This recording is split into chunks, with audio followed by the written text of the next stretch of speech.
believes that we stand by our immigrant and diversity policies. Know that you have our full support. We're also expecting to hear from Police Chief Ryan and Kara as well. Here we go.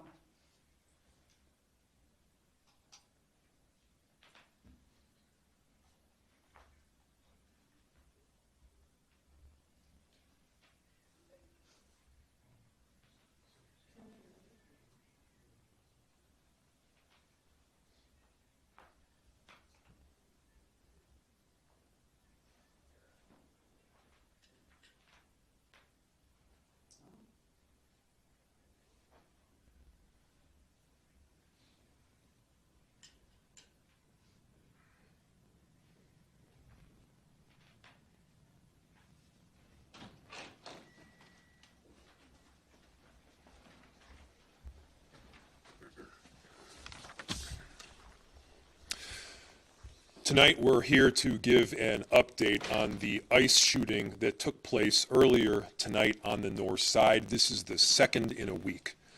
The chief will be able to provide some details on the limited amount that we know thus far, and then I will provide some comments thereafter. Chief. My name is Brian O'Hara, B-R-I-A-N-O''H-A-R-A. I am the Minneapolis Police Chief. At 6:51 p.m., Minneapolis police received a 911 call reporting a shooting on the 600 block of 24 Avenue North. Preliminary information indicates that there was a struggle with a federal agent in front of the resident. During the struggle, the federal agent discharged his weapon, striking one adult male. The adult male then retreated inside of the residence, where he remained inside and refused to come out.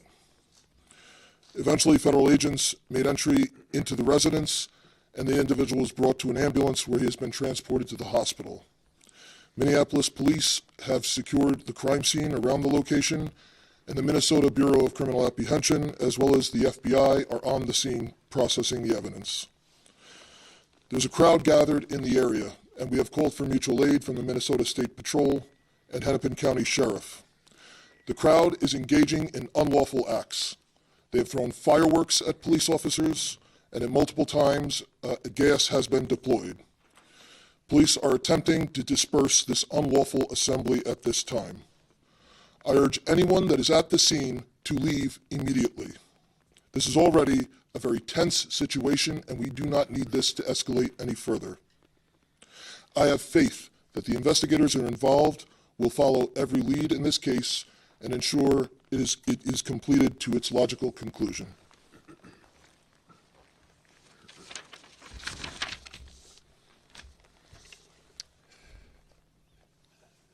There's still a lot that we don't know at this time, but what I can tell you for certain is that this is not sustainable.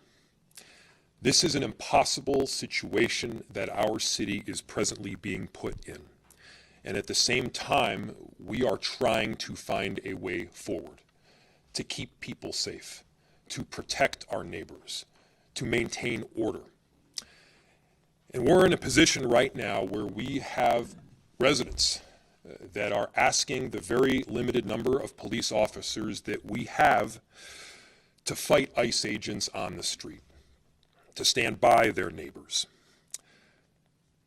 We cannot be at a place right now in America where we have two governmental entities that are literally fighting one another. Why are we put in this position? We're put in this position because we have approximately 600 police officers in Minneapolis, far fewer that are able to work at any given time. And there are approximately 3,000 ICE agents in the area. 3,000. The 600 police officers that we have are charged on any given day with investigating crime, stopping homicides from taking place, preventing carjackings. That's the work of a police officer in a city. Meanwhile, we have ICE agents throughout our city and throughout our state who, along with Border Control, are creating chaos.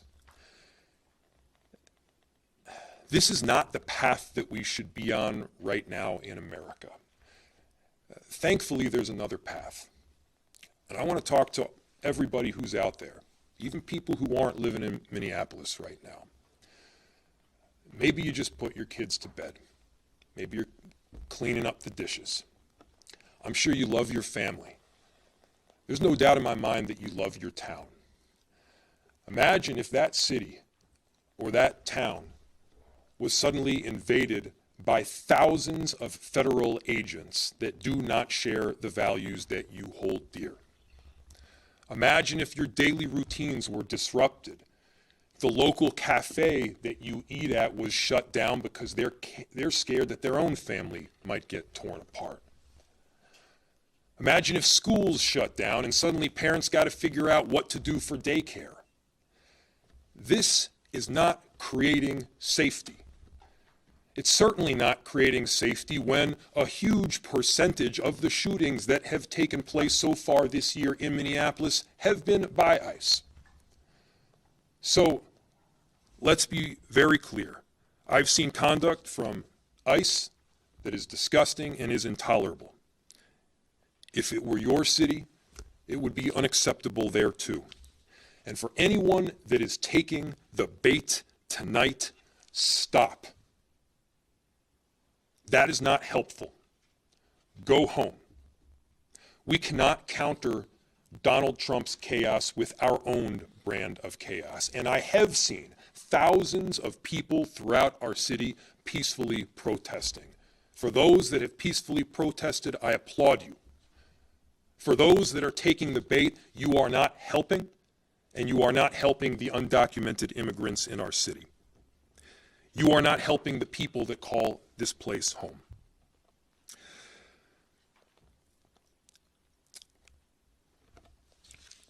ICE can leave, and this massive deployment can come to an end. We have filed litigation to hopefully make it so, and at the same time, I'm deeply concerned that we don't have that kind of time. This is already the second shooting that we've had in a week. People are scared. The atmosphere is tense. But again, there is another option. We can stop going down this route together. We'll open it to any questions. Rumors that were circulating on social media that a pregnant woman and possibly a 12-year-old boy were involved in this. Is that true or not true at all? So there were reports initially that there was more than one person shot. That is not true. There is one person that's been shot. It is a non-life-threatening injury, and they have been transported to the hospital. The remainder of the residents has been cleared. We did have one call of, I believe, a woman having an anxiety attack in the basement of the same residence, the same building. But to my understanding, no one else has been transported to the hospital. No children involved in this? To my understanding, no. DHS has said that 2 other people came out of an apartment and started attacking the officer with shovels, and that the original person that they were looking for also did that. What has your investigation told you so far? So the question was that people had come out of the residence and attacked federal law enforcement with shovels. The understanding that we have at this time is that this incident began on 94. The individual drove towards the residence, had some sort of accident outside the residence, ran towards the house, and got into a struggle with federal law enforcement. I believe there's a broom and like a snow shovel that's on the scene.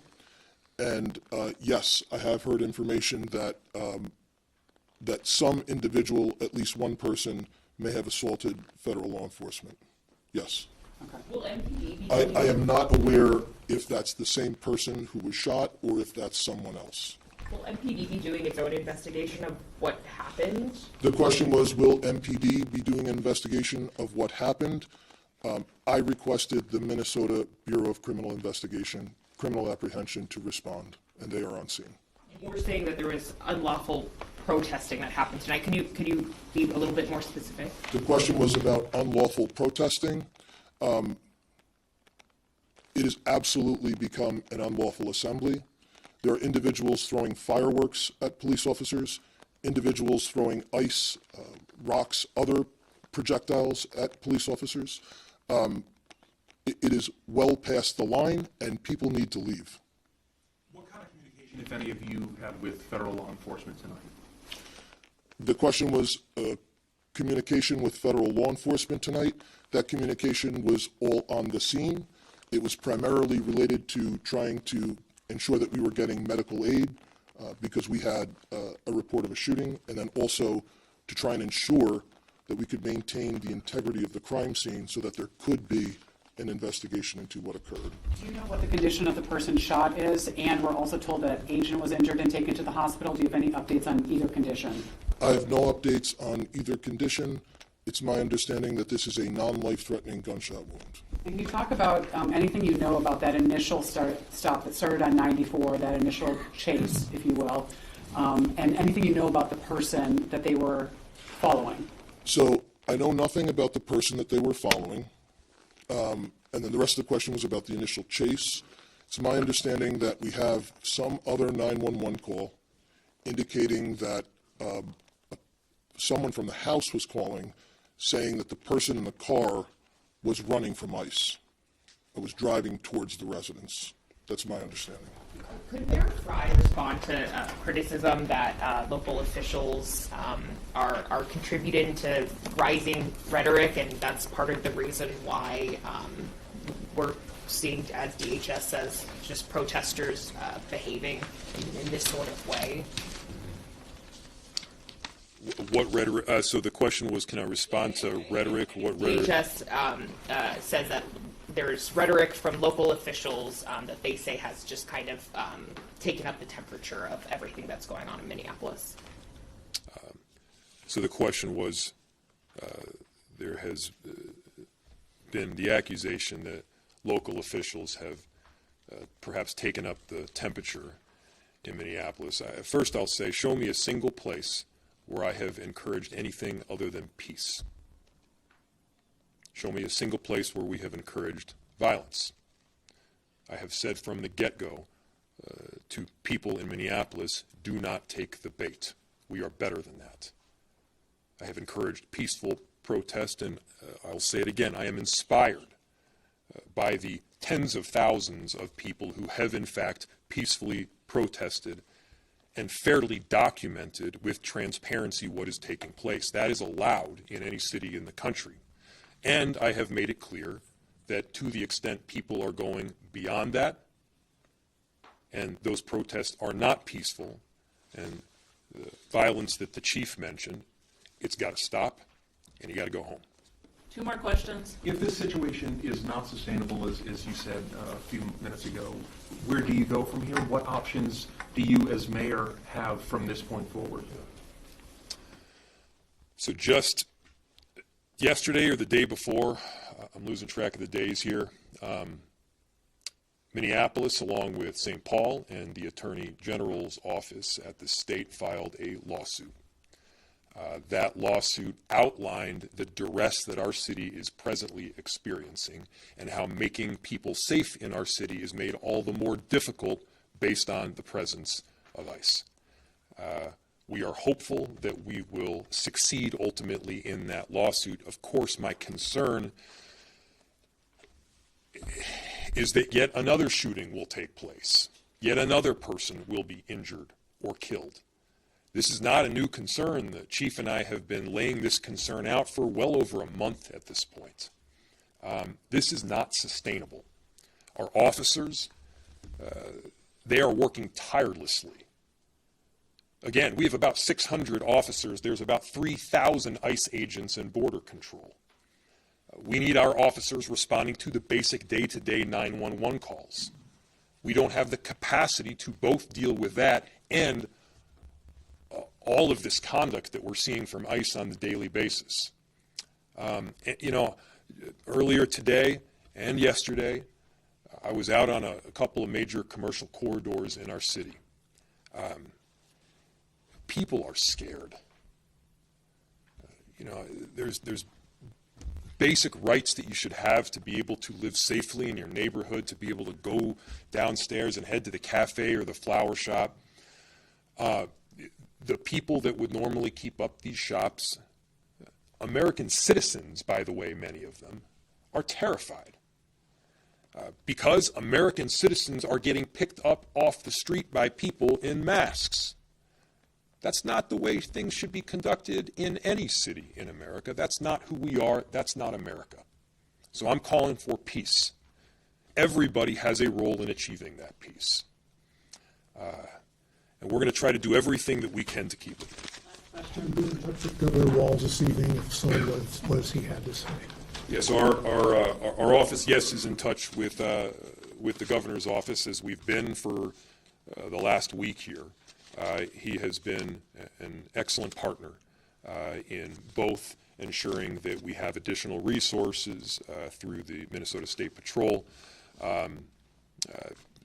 through the Bureau of Criminal Apprehension, and that work will be done in partnership.